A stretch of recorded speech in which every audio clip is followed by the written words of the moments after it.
Assalamualaikum warahmatullahi wabarakatuh. Selamat hari salam semoga senantiasa terlimpah curahkan kehadiran baginda Nabi Muhammad Sallallahu Alaihi Wasallam beserta para keluarga dan sahabatnya. Hadirin sidang salat zuhur yang berbahagia. Ada sebuah hadis dari sahabat Abu Dzar, nama beliau adalah Jundab bin Junadah, dan juga dari Abdurrahman yang namanya adalah Mu'adz bin Jabal radhiyallahu anhu. Dari Rasulullah Sallallahu Alaihi Wasallam beliau bersabda, bertakwalah dimanapun kamu berada. Yang kedua, ketika engkau berbuat salah, maka segeralah melakukan amal-amal kebajikan, maka amal kebajikan akan menghapuskan kesalahan atau dosa. Dan yang ketiga adalah bergaulah kepada makhluk Allah dengan akhlak yang baik.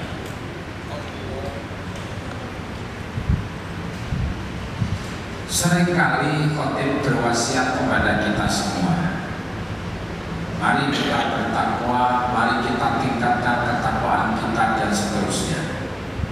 Hal ini sering diulang-ulang, bahkan Nabi sendiri dalam banyak hadisnya maupun Allah dalam firman-firmannya selalu mengulang.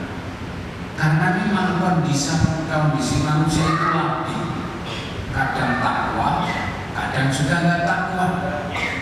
Lagi musimnya takwa, lagi nggak musimnya takwa, nggak takwa. Maka perlunya selalu diingatkan dan diingatkan. Dan takwa paling penting adalah ketika kita dalam kesendirian, ketika kita dalam kesunyian, ketika kita tidak dengan yang lainnya. Sebab orang takwa itu kalau ada orang lain gampang. Kenapa kamu takwa? Ada kawan. Kenapa kamu takwa? Ada yang melihat saya.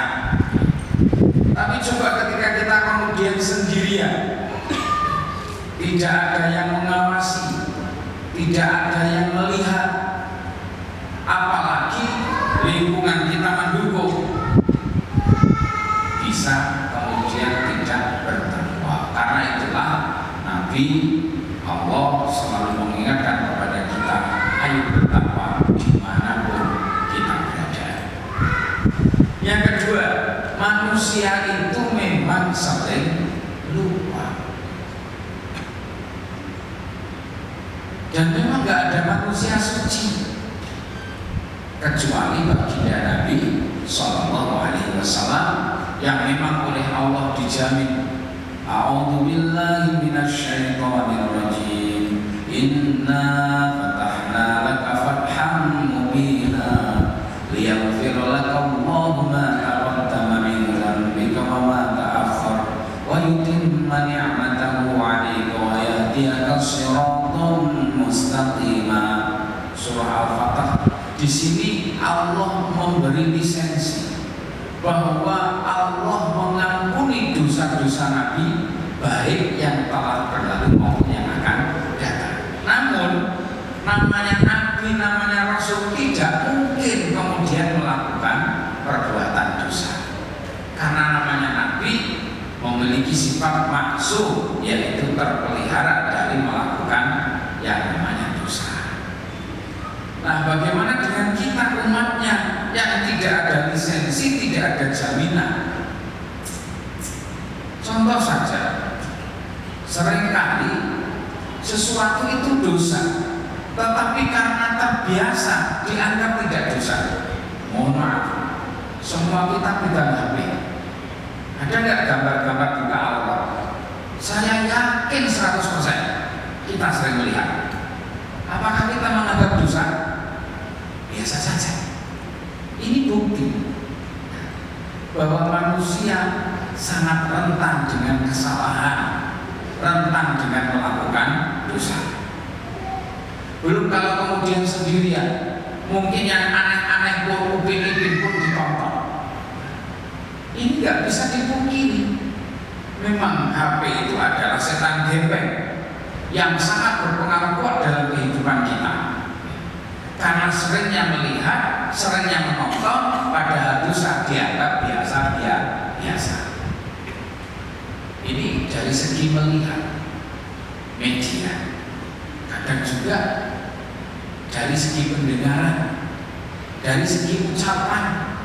Kenapa ketika kita melihat gosip, mendengar gosip begitu semangat?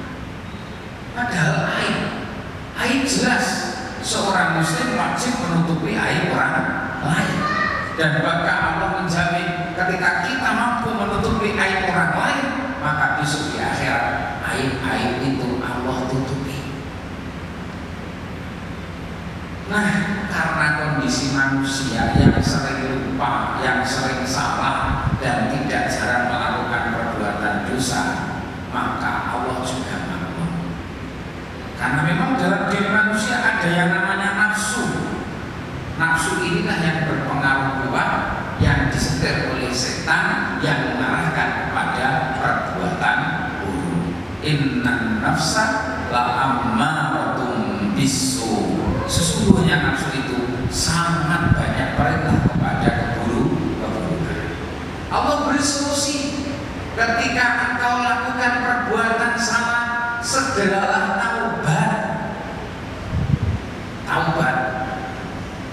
Taubat itu ada rukunnya. Tidak asal saya taubat, nggak begitu. Kayak orang makan pedas, makan cabai, makan sambal. Wah, pedasnya taubat saya, tapi makan lagi. Itu nggak taubat, itu ngajak gurau. Rukun taubat pertama, kalau ini hakullah, jadi hak berkaitan dengan Allah, maka pertama kita mesti menyesal kenapa kita melakukan dosa. Yang kedua, niatkan niat yang kuat dalam hati, tidak akan mengulangi lagi. Yang ketiga, segeralah istighfar, mohon ampun kepada Allah Subhanahu wa Ta'ala. Bagaimana kalau berkaitan dengan hakul adami, pernah menyakiti orang lain, apakah dengan lisan kita, dengan tangan kita, apakah berupa kata-kata atau perbuatan, atau bahkan kita ngambil yang bukan hak kita, maka wajib hukumnya ditambah rukun keempat, namanya istighfar, minta halal. Dan harus terus terang, ketika apa yang kita lakukan itu ingin dimaafkan, kita harus terus terang. Saya telah mengambil punyamu ini, mohon dihalalkan. Kalau nggak mau, ya kita harus ganti. Dan menyangkut dengan melakukan perbuatan salah, maka segera bertaubat. Nah, bukti bahwa kita itu taubat benar, segera lakukan amal-amal baik. Karena amal baik, ya, itulah yang akan menghapuskan amal-amal buruk. Kemudian yang terakhir, pesan baginda Nabi, bergaullah dengan manusia lain, dengan makhluk lain, dengan akhlak yang baik. Akhlak itu apa? Ausoful insan ala yu'anu bihi ghairu. Disebut dengan akhlak itu adalah sifat yang ada pada diri manusia, yang dengan sifat tersebut dia bergaul dengan manusia lain. Jadi gampangnya, sifat-sifat yang ada pada diri kita, yang dengan sifat itu kita bergaul dengan manusia lain, itulah akhlak. Dalam definisi yang lain, akhlak itu apa? Perbuatan yang muncul tanpa proses berpikir. Misalkan suka marah-marah, itu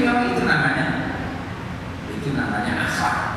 Nah, akhlak itu ada baik, ada buruk. Kita diperintahkan bergaul dengan manusia menggunakan akhlak yang baik. Akhlak yang baik secara rinci itu apa? Pertama, jadilah pemaaf. Penting sekali nih, karena dimanapun kita berada, banyak sekali hal-hal yang kadang-kadang menyakitkan diri kita. Ya. Contoh, kita ini bergaul dengan teman, dengan rekan, muncul kata-kata yang menyakitkan. Atau dalam ruang lingkup kerja, ya, apalagi ini bersinggungan dengan atasan, dengan bawahan, seringkali muncul gesekan-gosokan yang membuat kita emosi.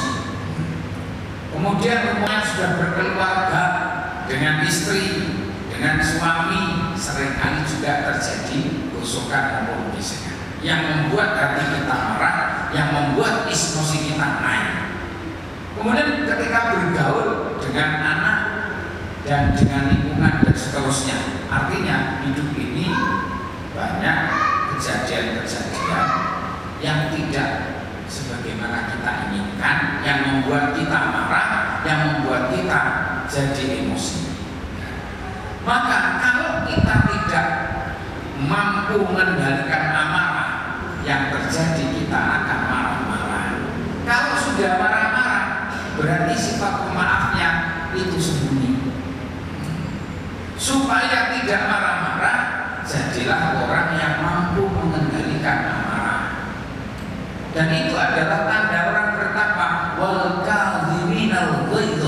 Orang bertakwa itu orang yang mampu mengendalikan amarah.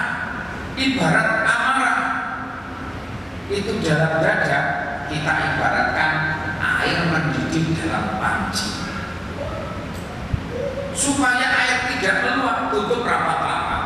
Supaya yang bergemuruh dalam dada tidak meluap dengan kata-kata kotor, kata-kata kasar, perbuatan yang merugikan, maka kita harus mampu menahan amarah. Nah, sekarang bagaimana cara menahan amarah? Yang masih anak-anak, mereka tusuk, mereka bakar, mereka makan sebagai sate manusia. Itu sangat terjadi perasaan. Nah, kita kembali. Ketika saya Afif bermunajat, lalu kemudian beliau tertidur. Dalam tidurnya bermimpi ada seorang laki-laki membawa selembar kertas. Diambillah kertas itu. Isi daripada surat itu apa? Afif, apa yang Allah kehendaki pasti terjadi, dan apa yang tidak dikehendaki tidak mungkin terjadi. Dan apa yang terjadi di Irak itu sudah merupakan kehendak Allah. Dan kamu tidak perlu tanya atas apa yang dikehendaki oleh Allah. Kalau kamu manusia beramal, pasti kamu akan minta tanggung jawab. Tapi kalau Allah, la yus'al, Allah tidak bisa ditanya mengapa Allah berkehendak. Jadi urusan ketentuan kita cukup pasrah saja. Kalau memang terjadi, berarti itu adalah sudah dikehendaki oleh Allah Subhanahu wa Ta'ala. Karena itu kita harus ridho. Ya sudah, kalau memang Allah berkehendak begitu, ya silahkan. Mau dunia ini milik Allah, alam semesta ini milik Allah, dan Allah bebas berbuat. Nah, dengan kita belajar itu, maka muncul sabar. Kita harus belajar sabar. Sabar. Hati ini sering tersakiti, hati ini sering kecewa, hari ini bahkan kadang-kadang beban itu begitu berat. Tapi sabar. Hidup ini ujian. Hidup ini ujian. Bukan masalah enak tidak enak, kaya atau miskin, senang atau susah, menderita atau bahagia. Bukan masalah itu, karena semua itu adalah ujian. Tapi bagaimana kita menghadapi ujian itu? Maka kita harus sabar supaya kita lolos dalam menghadapi ujian. Jadi pertama,